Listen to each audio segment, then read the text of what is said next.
Fala pessoal, eu fiz um vídeo sobre estado fora dos componentes, né, que foi um vídeo sobre como você pode compartilhar estado no Svelte entre vários componentes.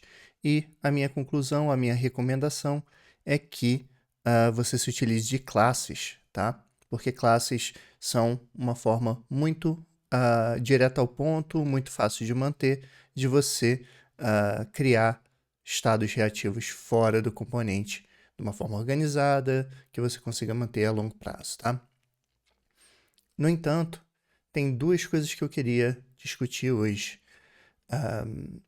Primeiro, um detalhe sobre como o JavaScript funciona e o segundo é sobre diferentes formas de você fazer isso sem se utilizar de uma classe, tá? São formas que eu pessoalmente não gosto, não uso, mas cada um, certo? A primeira coisa que eu queria discutir era sobre destructuring, tá? Tem muita gente que gosta, né, ou está acostumada, principalmente por outros frameworks, de fazer o que no JavaScript se chama de destructuring, né? Não sei qual é a palavra em português, então eu vou usar desestruturação, tá? Que é basicamente você pegar pedaços de um objeto dessa forma aqui. Let value increment é igual a counter, certo? O que você está fazendo aqui? Você está falando, olha, cria uma variável value, cria uma variável increment e pega esses valores do objeto de counter, tá? E, tecnicamente, em teoria, era para isso funcionar. Esse de cima que eu não mudei está funcionando e esse de baixo não está. No entanto, você está vendo que o incrementador está sendo chamado e está funcionando? O que não está funcionando é esse value. Isso é por conta de um detalhe de como que o JavaScript funciona, tá? Para objetos um pouquinho mais complicados, né, uma função, um objeto em si, né, um dicionário, ou um array, por exemplo, e outros, tá?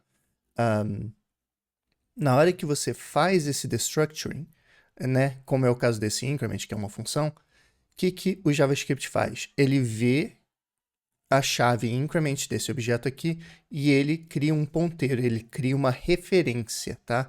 Ele popula essa variável increment aqui com uma referência direta à função counter.increment. Então, a função continua funcionando perfeitamente como a gente está vendo aqui. No entanto, o valor, o value aqui no nosso state, ele é um valor puro. Ele é um valor primário, né? Então, ele é um número. Se for um número, uma string ou algum dado mais básico do JavaScript, em vez dele copiar a referência e botar na variável value, ele está copiando o valor dessa variável, desse counter.value. Então, na hora que esse script aqui, né, na hora que esse componente montar, esse value aqui vai ser inicializado com valor 0 e nunca mais vai mudar. Então, esse é mais um dos motivos pelos quais eu prefiro usar classes, tá? Porque se você está usando uma classe, counter, se você está usando uma classe, o que você está dando de pista para a pessoa que está usando seu código é que é para usar a classe, a instância da classe como um todo e não só pedaços dela, né? É para você realmente, efetivamente, usar a classe como uma instância, beleza? Então, eu acho que continua sendo a forma mais sucinta e até mais semântica, digamos assim, para você passar essa mensagem de que não é para você fazer um destruction, tá? E isso vai acontecer meio que não importa se você está usando classe ou não. Na hora que você fizer destructuring de um valor primitivo, de um valor primário, você vai copiar o valor e não a referência, tá? Então, fica ligado quanto a isso. Vamos falar de outras formas de a gente fazer esse contador. Bom, no outro vídeo eu mostrei que tem essa outra forma aqui, né? Que é uma forma que para coisas mais básicas funciona bem, tá? Que é, em vez de você criar uma classe, você simplesmente cria um $state com um objeto dentro. Tudo funciona, tá? Mesma coisa, funciona da mesma forma. O problema é a manutenção a longo prazo. E, por exemplo, se você fosse fazer um effect aqui, ia ficar esquisito.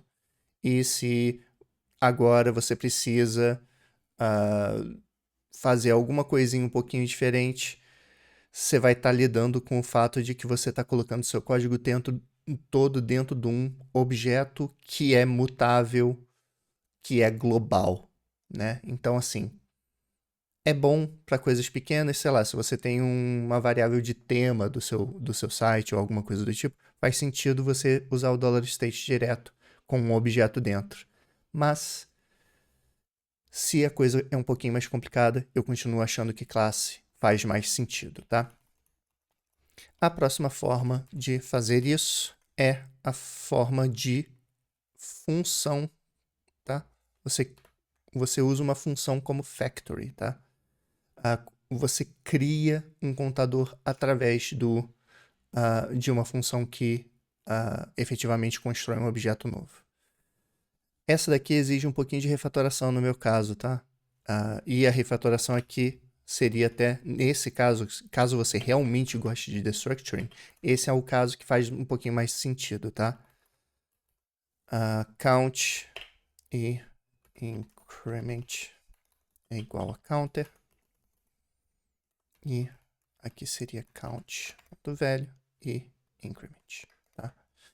Isso daqui, de novo, também funciona. Mas, vamos dar uma olhada no código aqui. Primeiro, eu estou dependendo desse cara aqui, tá? Eu estou dependendo de ter um estado com um objeto dentro. Então, agora você está começando a ver que tem camada dentro de camada, com uma indireção.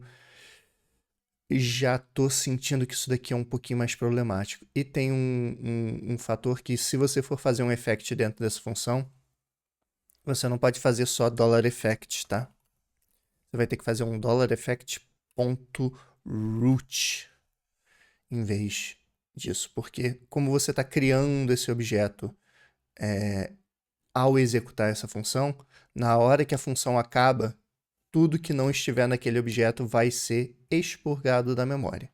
Então você tem que fazer um effect.root para manter esse efeito, esse effect na memória. De novo, já é uma coisa um pouquinho a mais que já acho é ok, mas desnecessário, sabe? E a última forma, que é a forma com getters e setters, que na minha opinião é a pior forma. Minha opinião. Vou desfazer aqui, só pra gente ter o código funcionando, tá? Era pra isso daqui tá funcionando. O que eu fiz de errado aqui, mas enfim. Não sei se eu fiz alguma coisa de errada, mas era pra isso daqui tá funcionando já. Portal counter create counter. Era pra isso daqui tá funcionando. Não sei o que deu de errado aqui, tá? Mas, enfim. A ideia é que você, em vez de ter esse objeto aqui, e você colocar no return esse objeto de count, a gente teria um get count e um set count, tá? Eu acho que é por isso. Que é count, né? Era isso. A ideia é que a gente teria um count como um estado primário, mas como ele é primário, a gente precisa fazer indireções para ele, senão ele vai ser copiado como valor. Então, na hora que você olha para isso, se você já não entende essa sintaxe do JavaScript, a coisa começa a ficar um pouquinho complicada. A coisa começa você precisa saber um pouquinho mais de como o JavaScript funciona para entender esse código, né? No caso aqui, o que a gente está fazendo? Nesse objeto, quando o atributo count for acessado, quando eu for tentar pegar a variável count, né, get count, ele chama essa função. Então, na hora que você fizer o ponto count em algum lugar, ele vai executar essa função. E mesma coisa para o set, né, que é para você colocar o dado, para você setar o dado. Na hora que você fizer count igual a alguma coisa, ele vai chamar essa função aqui. Sabe? Beleza, dá para fazer, é razoavelmente fácil de manter, ok.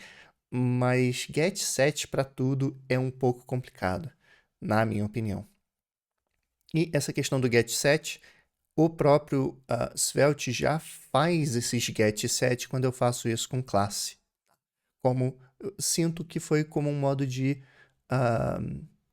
mostrar pra galera que, tipo, pô, bora usar o classe para isso, em vez de usar outros métodos. Por quê? Mais fácil de manter, menos código, mais direto ao ponto. Bem JavaScript, a única diferença é que tem um $state. Então, faz mais sentido na minha cabeça só usar classe para esse tipo de coisa. Beleza? Como sempre, dúvidas, sugestões nos comentários, outros vídeos relacionados na descrição e espero ver vocês no próximo vídeo. Até mais.